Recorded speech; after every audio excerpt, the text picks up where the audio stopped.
officially a very warm welcome to our International Human Resource Management webinar series. And it's a special pleasure for me today to open and to moderate our 10th webinar already. So we started last summer with our webinar series. And what was the reason for that? Well, the reason was that the International IHRM conference in Paris, and we were all looking forward to that very much, was cancelled. And so we were thinking, well, what can we do to replace that, to allow exchange between all of us, to see what is the latest knowledge generated in international human resource management.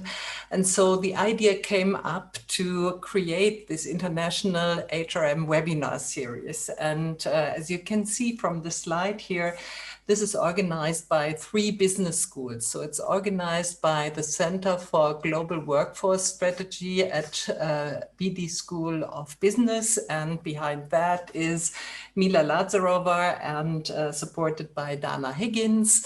And the second school or second center that is involved in this webinar series is the Center for International Human Resource Studies at Penn State University. And here I would like to thank very much Elaine Farndale, Maya Vidovic, Miguel Olivas, and Carolyn Adrian for supporting this series. And the third business school, this is ESCP Business School, where the International HRM Conference was supposed to happen, organized mainly by Maral Muratbekova-Touron. So a very warm welcome to you as well. My name is Marianne Festing. I'm also from ESCP Business School, but from the Berlin campus of this school. So today it's a special pleasure to welcome Paula Caligiuri, and I'm very happy to for being in charge to moderating this session. Paula, we know each other for a very long time, and it's a pleasure to now introduce you officially here. So many of you may know Paula. She is a Damar McKinn School of Business Distinguished Professor of International Business and Strategy at Northeastern University in Boston.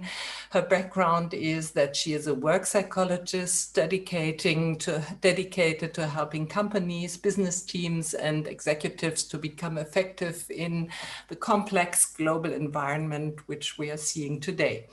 Many of you may know Paula's research, which is in the area of expatriate management, global leadership development, and of course, cultural agility, the topic we will talk about today. And Paula has authored or co-authored several articles and books, including one book which will be focused on today very much, right? So cultural agility, building a pipeline of successful global professionals, and build your cultural agility is the title. Otherwise, she has published her research in international business, in human resource management and psychology journals, including the Journal of International Business Studies, International Journal of Human Resource Management, Journal of World Business, Journal of Applied Psychology, and I could go on for a long time. In addition to this work, she's also working for Tasca Global, and here she's working with a lot of leading organizations and universities on the development of individuals' cultural agility. And she has also been a very frequent expert guest on CNN and CNN International. And one thing which is really noteworthy, in addition to all the other things, this year, Paula was named a semi-finalist for the Forbes 50 over 50 for co-founding a public benefit corporation, Skillify, to help foster cultural understanding more broadly.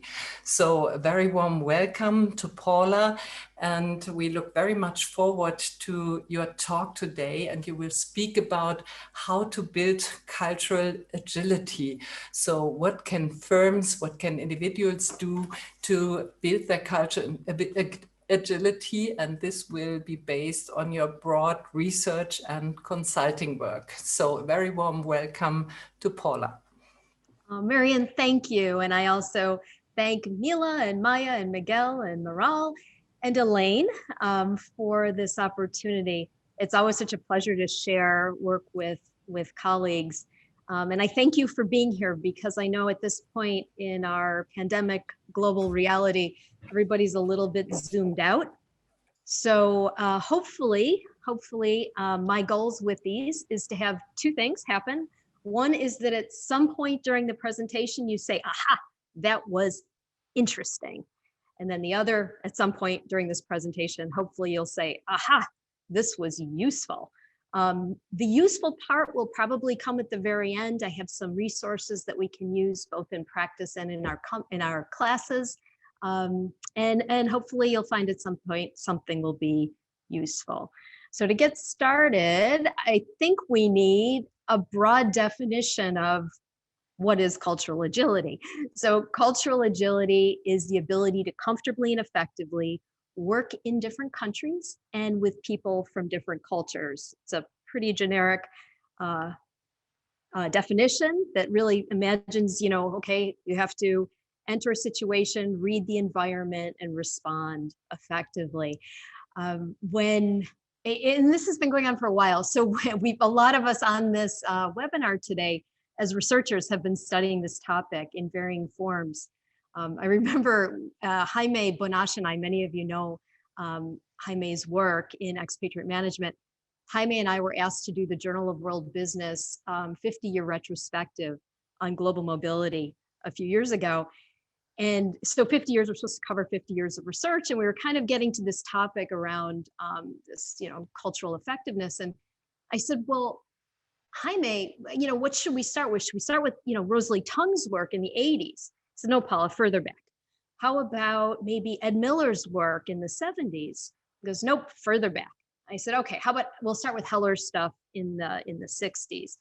He said, nope, further back. We have to go further back. Actually, we have to go about 400 years back in time to look when we first started studying this topic. Rene Descartes wrote about the importance of being culturally effective.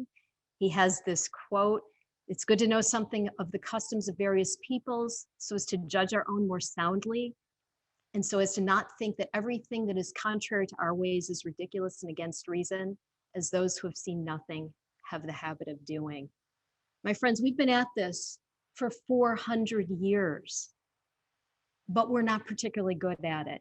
DDI did a study with the conference board and found that over 13,000 global professionals who self-rated competencies, the only 3 competencies with any cultural component were the ones that they self-rated as lowest: integrating in a foreign environment, intercultural communication, leading across countries and cultures.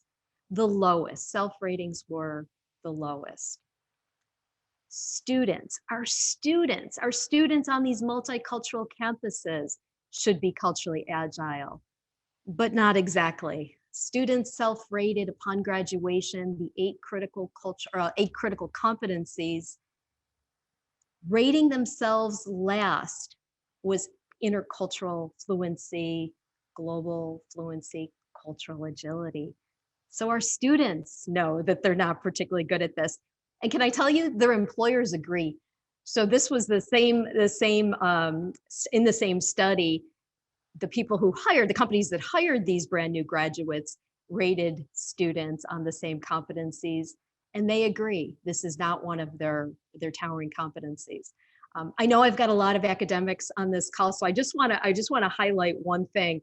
I'm going to go back a slide, and I want you to look at self-ratings of student professionalism. 89%, they think they're really good at this. And then the companies rated them, 43%. So we have a little bit of work to do with respect to getting them to understand what it means to be professional in today's environment. Anyhow, that's a side note. So individuals aren't particularly good at this, but HR, we're talking about international HR here. We should be great at this, at helping companies build a pipeline of successful global professionals. Unfortunately, that's not the case. It's one of our most important deliverables for the future, but it's also rated least effective. And only about 7% of firms identify that their companies are particularly good at this. So my friends, organizations know they need people who are culturally agile. Individuals say, hey, we're bad at it. And HR is saying, you know what? we're not exactly sure how to solve this. The question is why? Friends, the why has a lot to do with us, right? As researchers and as practitioners, there's a piece that's missing from our practice and our academics around this dynamic interplay between biology and psychology. What happens to us as humans when we go into situations that are new and novel and different, when we interact with people who are unfamiliar? There's this dynamic interplay between biology and psychology.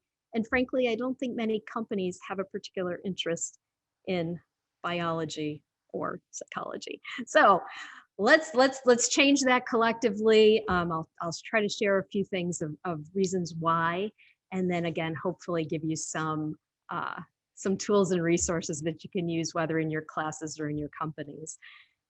So friends, 30 years of research. I can summarize my career on a slide. So here we go. What does it take to be culturally agile? What we need are really three components. We need individuals who are aware of how cultures differ. So for those of you familiar with the models, it could be the Hofstede, Trompenaars, it could be the Globe study, you could be doing Schwartz, whatever it is, you're raising awareness, or you're using a vendor who helps you raise awareness, or you're offering a training course that helps raise awareness of how we might be different. That's the whole moonwalking bear selective perception. That's helping raise that awareness of culture. For the most part, organizations do this piece, and I think we as academics do this piece fairly well. The other thing that often happens is that we offer cross-cultural experiences. That's like big green gear. We send students on study abroad opportunities. We send expats on international assignments. We have people work in global teams. That's lovely. That's wonderful. But the reality, again, we have to go back to psychology and biology.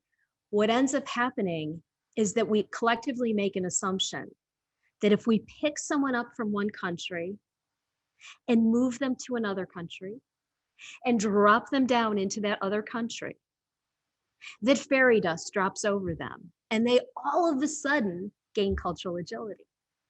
My friends, that's not the case. If that were the case, far more students would have cultural agility, far more professionals would have cultural agility. The piece we're missing is that blue component, that blue gear, those cultural agility competencies. They need to work collectively with the type of information we're providing, but also the experience we're giving. And I'd like to just share a little bit more on that. So, experiences, this whole idea of biology and psychology and why it's so critical is that these experiences are novel, and humans in any situation of novelty respond in very unique ways. We know for certain that for development to occur, the situation needs to be culturally novel. We need to question and test our assumptions. We need to work with people who are demographically different. We need to be able to say, hey, no matter how good I am at finance, journalism, medicine, accounting, whatever, I don't know how to be effective here. At that moment, people start to become culturally agile. At that moment, they actually realize the context matters. So the context is so important. Again, so many times we send our students abroad and they're in an environment that really has very little novelty. Or we send people on international assignments and they're in an environment that has very little novelty. So the novelty is really centered to this, and it's centered to all the biology and psychology that we're going to be talking about. What we know is that people respond to novelty in various ways. It's really kind of fascinating when we think about, it seems like this should be so easy. Put people in situations of novelty and then they can help build cultural agility.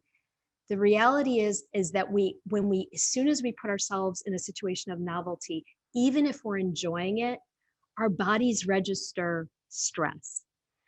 There was a great study by Anderson and Arnaz in the late 1990s where they did blood sample tests of individuals who were who were going on international assignments and tracked them through 2 years of an international assignment, compared them to a control group who did not go on an international assignment, did the same blood sample test for stress hormones. And what they found was that the group that was on the international assignments, their stress hormones were higher, even if they were having a wonderful experience. Body is under a situation of novelty. When a body's under a situation of novelty, our stress hormones start to kick in. That finding was mitigated by social support and individual differences. This is where the psychology piece starts to kick in. But it is fascinating research, and really something we need to hang on to, with this idea that as soon as our bodies are under stress, different things happen. So one of the things that we need to keep in mind is that when our bodies, we're human, when we go under situations of stress, we cling to familiar. So cling to familiar could be someone who looks like us, speaks like we do, is from the same hometown, whatever the it might be.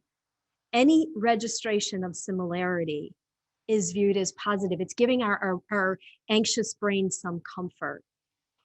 The problem is stress also gives us that cognitive load. We want to move toward comfort. And then the more time we spend with individuals, we see a tighter group formation. So if you ever look at your student group on freshman orientation, you'll see pockets of individuals who demographically look quite similar. And you could say racism, xenophobia, whatever. Truth is, it's a body's natural response to stress. In this case, we are still primitive.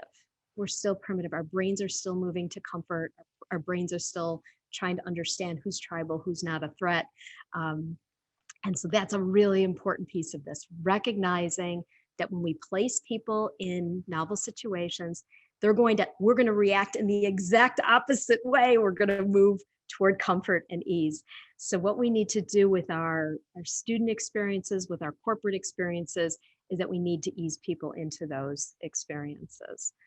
The other thing that's at play is frankly biology. It's their neurotransmitters. So the way our bodies, what we were genetically endowed with, whatever we were born with, in terms of how our bodies handle serotonin and dopamine, will affect, it bubbles up to personality traits. So we're genetically wired for those basic tendencies toward being sensation seekers or thrill seekers, towards openness and extroversion, that bubbles up to those dispositional traits, which then feeds into what later become cross-cultural competencies.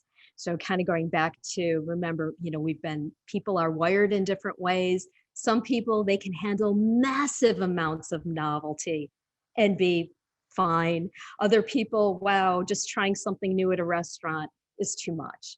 So keep in mind, there's great individual difference, and a lot of that is based on the way our bodies handle serotonin and dopamine. Those features, if you will, serotonin and dopamine, they bubble into those personality traits. For those of you who are psychologists on the call, the big five, we have, things like openness and extroversion, emotional strength, and the like. Those personality traits kind of move into competencies, and many of these competencies on the list are ones that we've studied. So we know that with how we manage ourselves, tolerance, ambiguity, resilience, curiosity, individuals with those competencies tend to be able to manage themselves well within a novel environment. How we manage relationships in those novel environments, we use our perspective taking, our humility, our social skills, our relationship building skills. And then we respond in a way. Those are our task management competencies.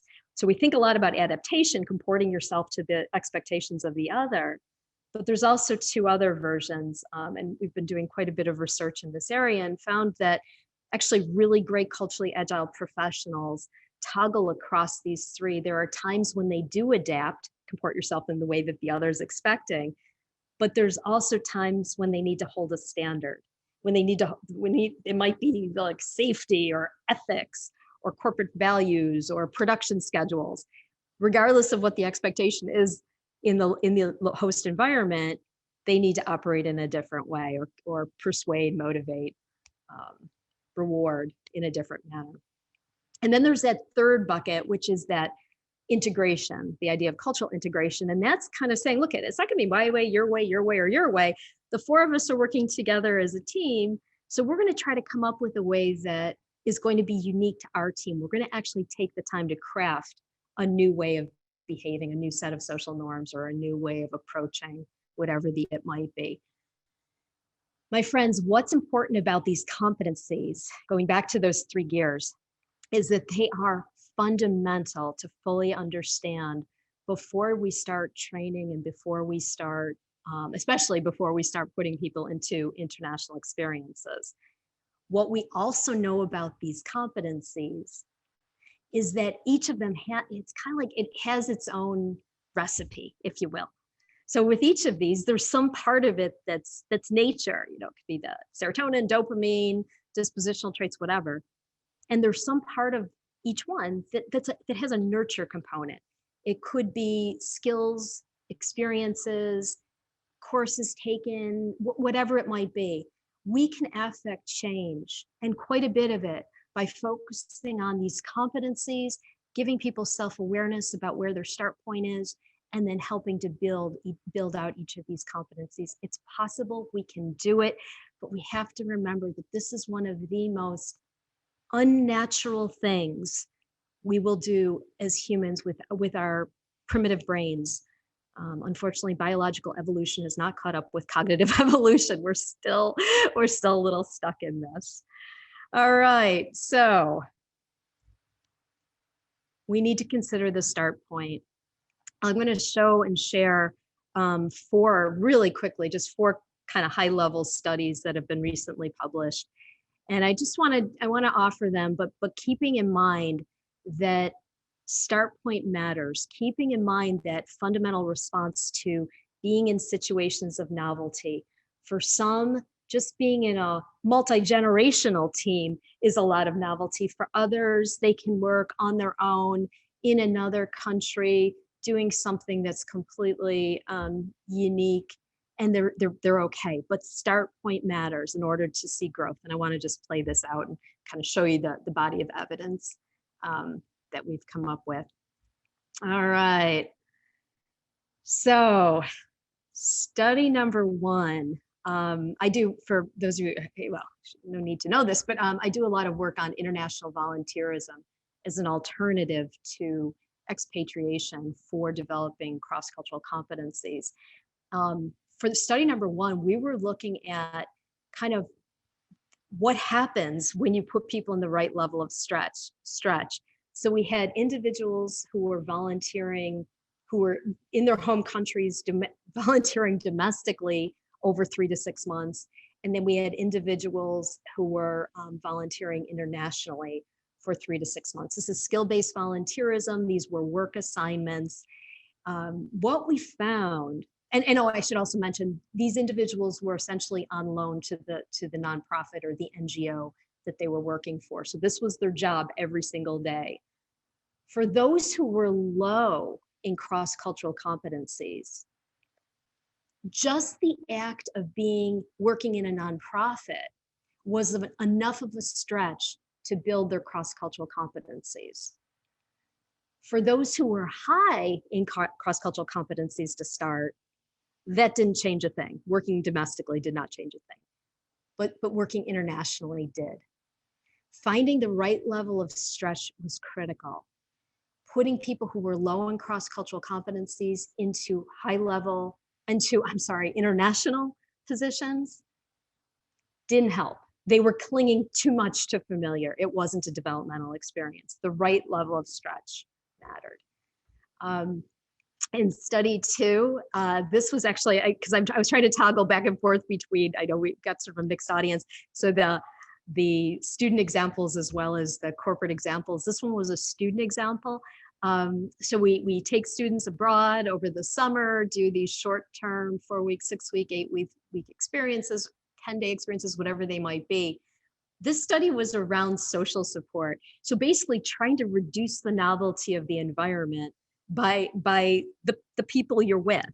And what we found was that for students who began very low in cultural agility, having a friend, actually agreeing to go on the experience with a friend, made a positive difference. So in other words, having the friend help reduce the novelty of the environment enabled them to sort of take more risks, feel more at ease, and grow more within that experience.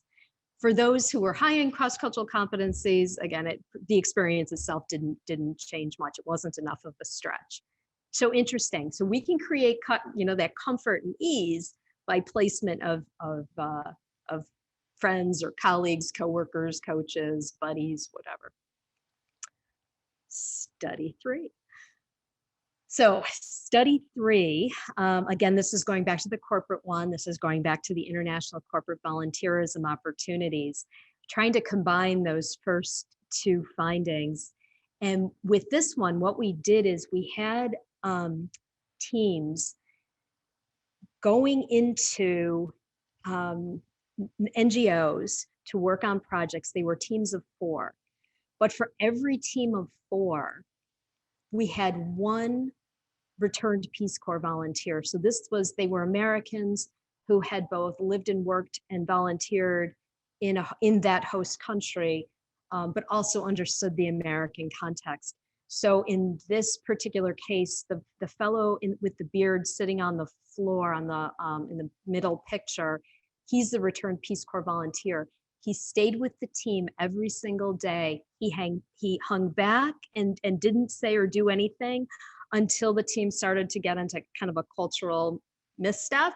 He intervened when needed, but what was most important, most critical, at the end of every day, he went through what happened, what did you see, what did you sense? He interpreted their objective, what they observed, how they felt. It was great. This was just such a wonderful study. And what we found that even though this group started a little lower, their cultural agility went up. The other thing that helped was that team, again, we sort of created a little bit of social ease or cognitive ease rather, emotional ease, by enabling them to work in a team. The lowest picture actually always makes me smile. I was actually on with this group, went with this particular group, and they said we were in Indonesia, and they said, Paula, please, just one day, please, one night. We just don't want to sit on the floor, and we just want to eat food that looks familiar. So this team all found a hotel where they could find their American hamburgers and beers. So anyhow, social support. A little bit study that we did in Journal of Applied Psych with Güterstell found that a little bit of problem-focused coping is actually okay. So interesting. So that idea of creating social support, social learning, digesting the experience, we didn't just drop them down. Last one, we're coming to the end here.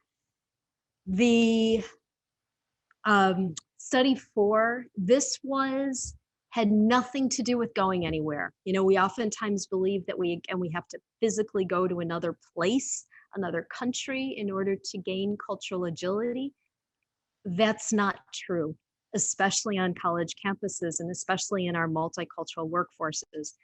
We can create wonderful developmental experiences by just having people have authentic conversations. What this particular study, we had a control group, experimental group, and we had individuals partner with someone who was not from the same country. We partnered them in the experimental group. In the control group, it was just everybody else, if you will. So they were randomly assigned. The classes were randomly assigned. What we found, what we did, the intervention, if you will. So these were classes. The students met in dyads. I'm just talking about the experimental group for a second. The students met in as pairs. Someone from, in this case, it was the United States with an international student. They met as pairs. They met 5 times throughout the semester. At the end of each conversation, just for the 30-minute conversation, at the end of each conversation, the only thing the two individuals needed to come up with was, what's the most interesting thing we have in common? What's the most interesting thing we have in common? What's the most interesting thing we have in common? What's the most interesting thing we have in common? What's 5 times? And then we compared, and the other group, of course, the control group, received nothing. What was so interesting about this particular group, or this particular study, was that interaction, that high quality interaction, having people have authentic conversations with one another, actually raised openness, sense of belonging, comfort. It made, especially for our international students, it made international students feel really good about their sense of belonging on campus. It's funny. I think we could be doing so much more with the opportunities that we have in that environment. I do this a lot in my own classes. I've done this at the undergraduate level. I do it at the graduate level. I can share more about sort of the interventions that we do in class. But I'm so proud of this one image that one of my MBA students sent to me. Samir's the fellow on the left. He sent this photo to me. He said, "Dear Professor Caligiuri, last night a bunch of us from your class went out, an Indian, Mexican, a Dutch, a German, an Italian, Iranian, a Vietnamese, an American, and a Belgian. While posting this picture to Instagram, the only word that came to mind was cultural agility." That warmed my heart. This particular photo warmed my heart. That was a class, obviously pre-COVID, given what they're all, how close they all are, but it was great. It was really a very positive experience. So my friends, in international HRM, just kind of tie this all together, we need to remember that there's a place for cultural awareness building. We will always need to offer something basic to help people see what they might experience, what they might see. Okay? We need to always find, that's that purple one, that's our training and coaching, learning, those kind of areas of international HRM. We also need to be crafting those cultural experiences to make sure that we have not only that there is a stretch, but it's the stretch that they're ready for. And that's all, that's succession planning and development, leadership development, and the like, from an international HR perspective.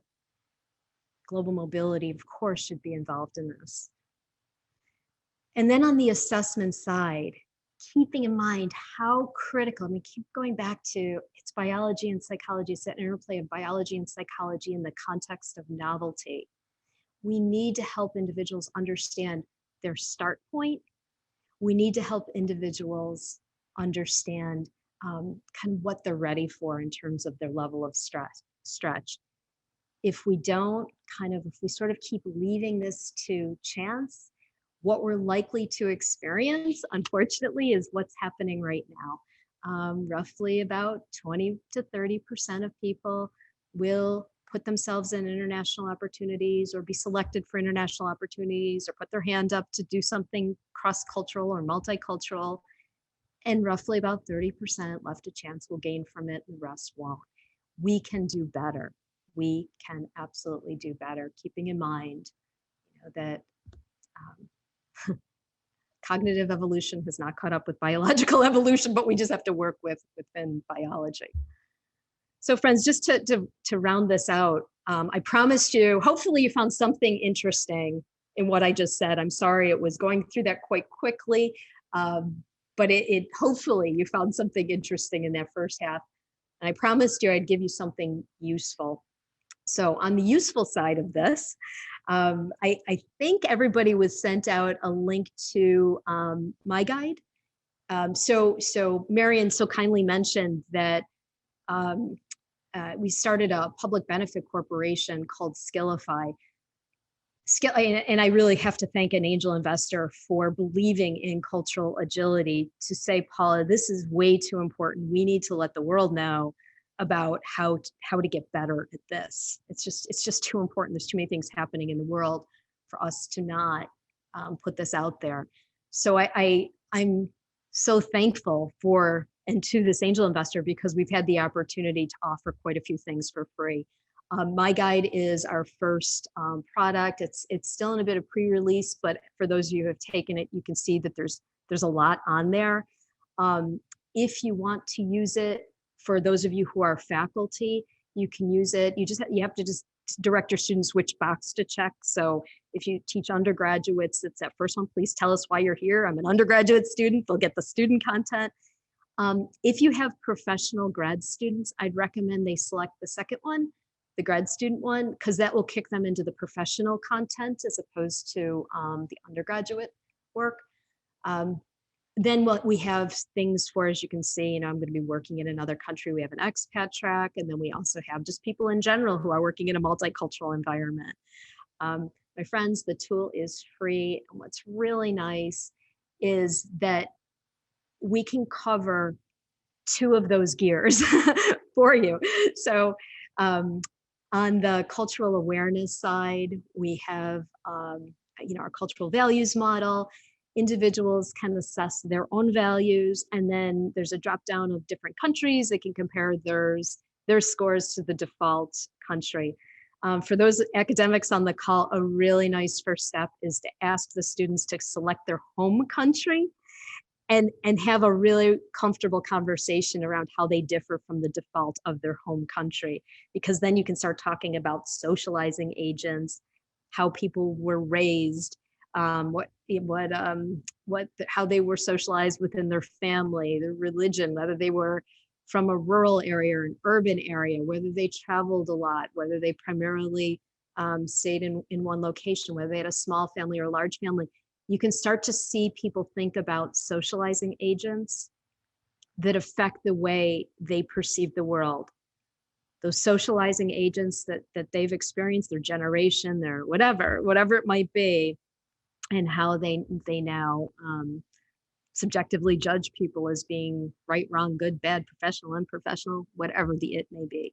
So that's always a really good first one, have them rate themselves, compare themselves to their home country. And then they usually, if they're like most students, play around with different countries, maybe the student they're studying abroad, the place where they're studying abroad, or for the corporate folks, if they have colleagues from a certain country, or if they have a vendor that's located in another country, or they're working with a colleague from a different country. It's a kind of a nice way to use the tool.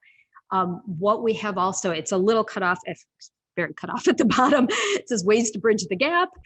There's these, just advice for if you're here and the country of interest is here, what are some things you can do to be more effective in that culture? So it's a great teaching tool. It's great for workshops, very useful, and my friends, free. Thanks to the angel investor.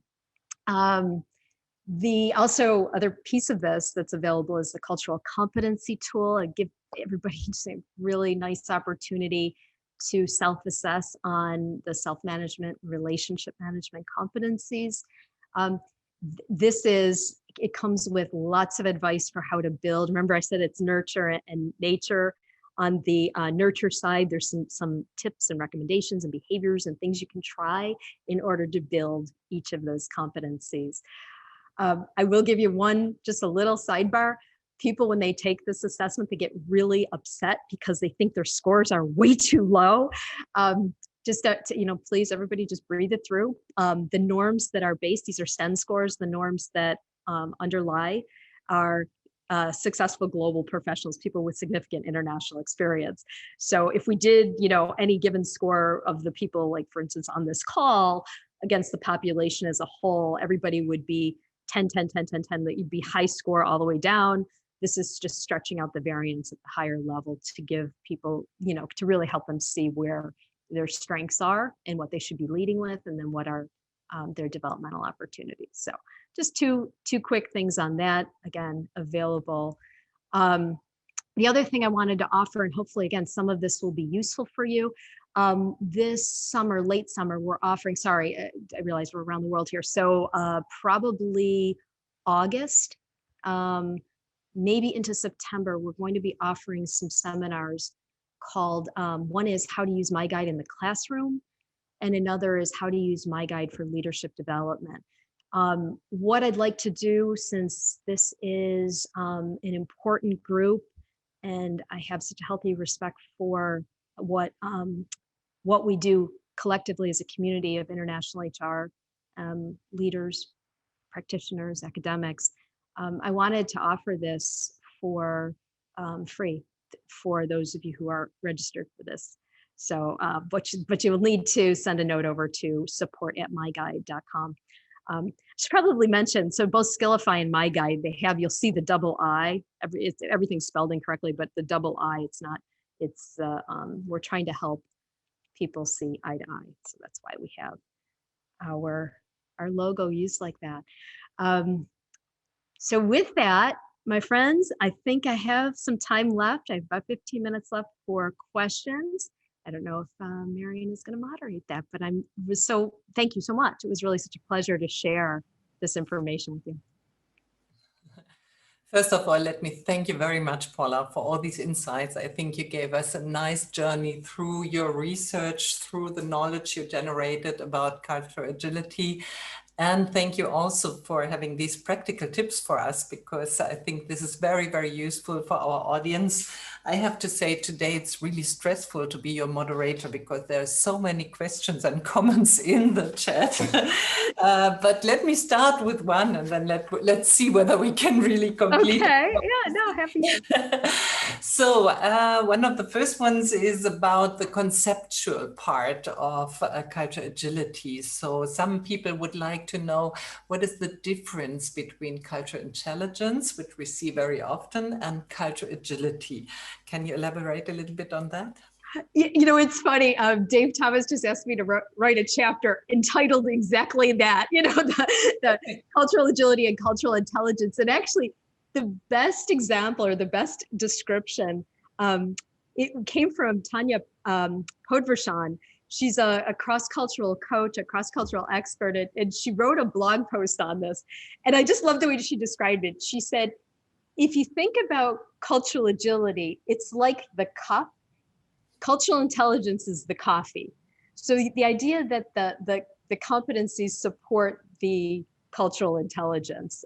So that was kind of, conceptually, I just thought this was kind of a nice way to visualize it. Okay, thank you very much. And then another question, which is also related to conceptualizations you presented, like in study 2, you talked a lot about social support. And people were thinking about this social support. On the one side, does it mean that these are people who have the same background as the person has who is traveling or working internationally? And then the second question, isn't there also a risk if you put these people together for social support reasons, but at the same time, they would not integrate that much? So can you answer these two questions? Sure. Yeah, it's funny, when we first started the studies, I kind of had this belief that the only volunteerism opportunities that would work were people going alone. And the only study abroad opportunities that work are students going alone and embedded in a host university. And I actually reframed that to saying, you know what? Again, depends on the start point, it depends on their start point rather. If they're really ready for it, those are the right experiences to have. If they're not ready for it, any ability to create ease is good. But to this person's point, creating too much ease isn't good either, because then you just sort of stay insulated. What we found worked best is, remember, these were all moderated. So in the case of the study abroad students, there was a professor who was pulling them out of that comfort zone. So the students couldn't just stay in their hotel rooms and hang out with each other and not do anything. While easy, it's not culturally. So there was somebody pulling them into having a richer experience. With the case of the corporate volunteers, we had those return Peace Corps volunteers pulling them deeper into the experience, basically not letting anyone off the hook, of just kind of hanging back with the comfort of others. So we can create the ease, but you don't want to make it too easy. with respect to who should be in those roles, frankly, the best type of person is one. Remember, when we talk about culture and cultural values and cultural behaviors, all we're saying is that we take what's objective going through our eyeballs, it gets processed by our limbic system, and we make subjective judgments. So the only thing the best type of social support or social learning person is someone who understands, aha, you have an American eye, so your American eye is going to be seeing it like this, or you're observing this, tell me what you're sensing and feeling. Aha, that's different because.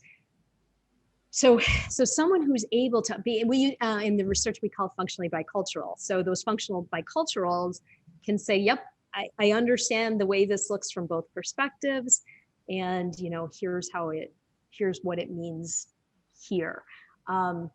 What tends to happen is that we get someone who really doesn't know the culture, so it's just creating, kind of that. If we let our students study abroad with each other, but didn't have the professor involved, that's not doing anything. If we just sent our volunteers on the international volunteerism opportunity and they didn't have the return Peace Corps, that's not going to do anything. You need someone kind of being able to help them digest the experience. So that's, so I think I answered that question. I'm sorry, that was a long-winded answer. Yeah, you definitely did. I have another group of questions and I try to put them all together, right? So the basic idea is, how do you build cultural agility? And I have several questions. There are people who ask, well, is it studying abroad? Is one semester enough? How much time do you need? What type of experience do you need? And I think some of that you answered implicitly already in your presentation, but maybe you can highlight that. So how do you build it? How long would it take? What kind of experience do people need? And then in addition to that, now with COVID-19, not having so many opportunities to travel, what can we do to still build cultural agility? So it's a whole lot of questions I bring back to you. Thanks. So actually, I mean, for better or worse, it was quite tragic. But the reason that I ended up on this particular topic was, as you described when you introduced me, I was doing expatriate research for a long time, and post 9/11, I was called in to a meeting of a group of practitioners. So obviously that happened in September. It was October. And this group of practitioners was saying, well, Paul, what else is there? We're not sending anyone abroad. There's a moratorium on all international assignments. We're not sending anyone abroad. What else is there? And they asked the exact same question. How long does it take? How long does it take? We send people for 2.2 years. Can we do it in 18 months? Can we do it in 6 months? Can we do it in, 3 months? Can we do it on a long weekend? How long does it take? So it sent my research off into the, not so much looking at the duration of experience, because we all know people who have spent years abroad and don't have cultural agility. They have a lovely time, they have great stories, but they don't have cultural agility.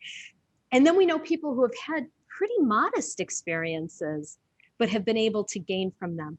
And what we found is that the features of the experience include opportunities to question and test your assumptions, opportunities to collaborate with peers from the host culture, opportunities to make mistakes, frankly, whether, linguistic, cultural, to kind of see and sense and feel your skin, if you will, as being someone who's not of there, and how to kind of connect more with those who are in the host country. So they're basically kind of moved from duration of experience to quality of experience, which moves to the next question. And that is, well, COVID, now no one's going anywhere again. Now what? So now we have this, it's not it's the same kind of, we're all on Zoom. And so we actually tested this out. I have the data now. I haven't had a chance to analyze them, but we did virtual consultation for international volunteerism with a group of MBAs, and did the pre-post on that to sense and see. Frankly, I think there's wonderful high quality developmental experiences that are occurring on the small screen. At least I know there are lots of cultural mistakes people are making on the small screen. What's missing is that the social learning aspect and some of that, kind of deeper awareness that you're in the midst of a cultural difference. My favorite is always, Americans are hopelessly informal. And, I love watching my multicultural teams when my Americans are on there with their, hoodie sweatshirts, eating breakfast cereal. And I actually had one colleague show up. I'm not making this up. She had just come out of the pool. Her hair was wet. She had a towel, her bathing suit on. She had a towel tucked around, and she was in the meeting. Perfectly efficient from an American perspective, looked incredibly, unprofessional in the eyes of these are my European clients. There's cultural things happening all the time. So we can use those, but we have to be able to digest them as such. Okay, thank you very much for answering these complex set of questions, right? Let's move to another point, which is coaching, training. And the question was not raised in the context of COVID-19, but a general question, but maybe we can also extend the answer to COVID-19. So how would you recommend building the content knowledge for building the cultural awareness in others? So what exactly do you recommend for trainers and I would say for professors as well at universities, right? Yeah. So there was a study we had conducted a while back. Most of the training coaching that's done, at least in corporations and probably frankly in universities as well, is that there's this pre-departure stuff that happens before you go somewhere. So pre-departure, something happens before you go somewhere, is nice. I mean, it helps build some awareness, which is good, and there's a place for it. But it's akin to, I keep using rock climbers. It's akin to watching a YouTube video and believing you can climb a mountain. You need some training along the way, right? So what we found was that the best combination was raise awareness so that you can engage in that selective perception, that you can see something if it's occurring. You're not overly sensitized to it, so you see it everywhere, but that you have a healthy awareness that it might occur. And then once someone is in country, it's kind of that fish out of water, doesn't know what it's like to swim in water until they're outside the water kind of thing. Once they're in that host context and they start gasping a little bit, kind of, hey, what's going on here? That just didn't happen as it should have. Then we can go ahead and do some coaching, do some intervention, like we did with the international volunteers. We actually had them digest the experience at the end of the day, not for hours, just for a little while, to help people understand it. But a little bit of coaching when problems are occurring. A really good question to ask at the end of doing a multicultural thing is, how could I have been even better in this situation? I ask that whenever I am in a multicultural environment, because I do a lot of keynoting and all that, how could I have been even better? Or, very American, right? It must have been good. How could it be even better? And I'll tell you, what's really nice is I always get the best cultural feedback. And I'll give you one quick example. I was giving a talk in Finland, and I ask questions usually when I'm in a live audience or a small group, I can pitch questions out. But I'm so used to an American audience that just the second your voice raises a little bit, they're jumping in with like answers.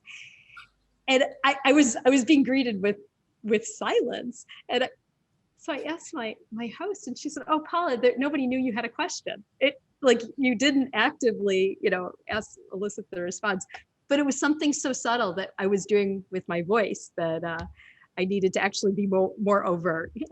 So things like that. I mean, they happen all the time. Yeah, very interesting. Thanks for sharing that. We have time for one more question. And actually, this is the first one that has been raised when you started the seminar. And Cordula Barzantni, she was asking, well, the insights you gave us in the first surveys, is it mainly from US American people? Because she has the assumption that it might be different in Europe, where you have more interactions with other cultures and so on and so on. So can you elaborate a little bit more on that? I think it relates to many of the points you addressed before. Sure, absolutely. I get this question a lot in almost every audience. Oh, would the Dutch be better because they're surrounded by so many cultures? Would the Singaporeans be better because they're like, I get it in a variety of forms. And I'll tell you that we do our studies all around the world, and we do our studies with global professionals. My clients are all around the world, and it's lovely. I learned something from every one of them, which has just been fantastic.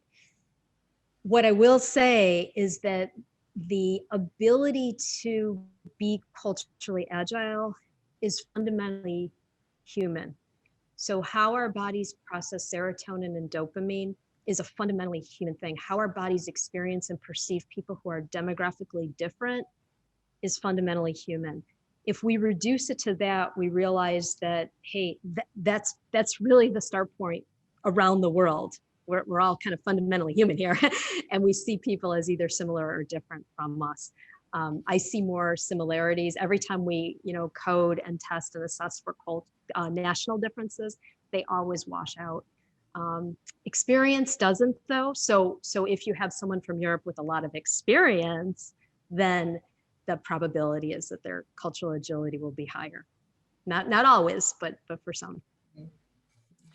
Okay, thank you very much for elaborating on that. I just tell you, we have nearly 30 questions in the chat, so I can only promise that I will transfer the questions to Paula.